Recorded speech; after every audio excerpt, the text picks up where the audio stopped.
Assalamualaikum warahmatullahi wabarakatuh.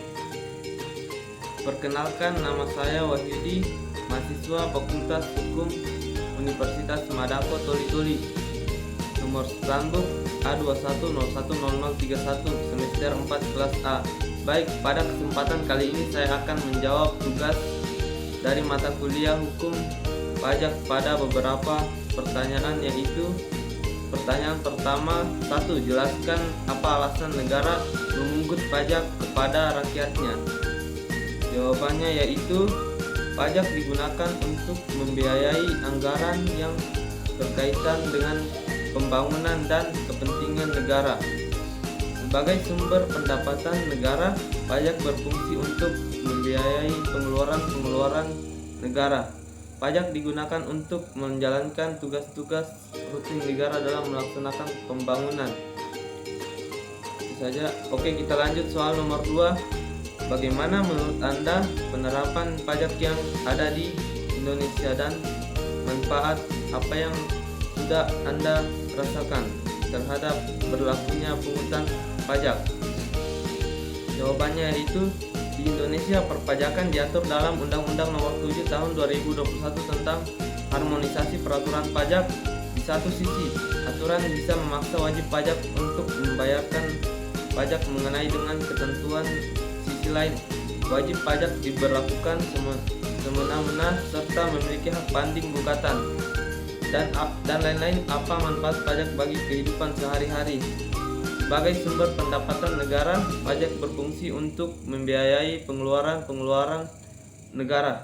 Pajak digunakan untuk menjalankan tugas-tugas rutin negara dan melaksanakan pembangunan. Contoh, fungsi pajak ini adalah menyediakan fasilitas kesehatan, pendidikan, infrastruktur, dan pelayanan publik lainnya. Oke, kita lanjut soal nomor 3. Jelaskan kegunaan atau fungsi pajak. Jawabannya yaitu pajak digunakan untuk membiayai anggaran yang berkaitan dengan pembangunan dan kepentingan negara.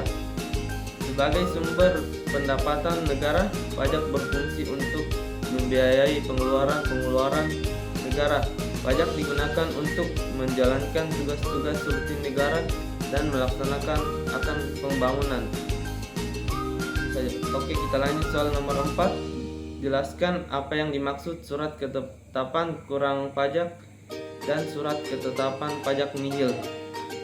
Jawabannya yaitu surat ketetapan pajak bangunan, yaitu pajak kurang bayar pada umumnya yang diterbitkan oleh DPJ untuk melakukan penagihan pajak kepada wajib pajak karena beberapa kondisi, seperti wajib pajak kurang bayar jumlah pajak yang seharusnya atau karena adanya kesalahan perhitungan tarif pajak yang menyebabkan terjadinya kurang bayar.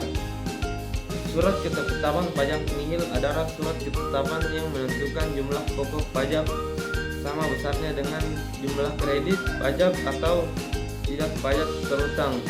Tidak ada kredit pajak. Oke, itu saja. Kita lanjut soal nomor 5. Nomor 5, apakah seseorang yang berpenghasilan besar dan kecil dapat diberlakukan pajak yang sama? Jawabannya yaitu suatu hal yang patut disoroti adalah penghasilan tidak kena pajak atau PTKP dengan PP ini maksa masyarakat yang gajinya di bawah 4,5 juta rupiah per bulan sah tidak dikarenakan pajak. Oke, itu saja jawaban dari saya. Mohon maaf jika ada kesalahan kata. Sekian dari saya akhiri. Wabillahi taufik wal hidayah. Wassalamualaikum warahmatullahi wabarakatuh.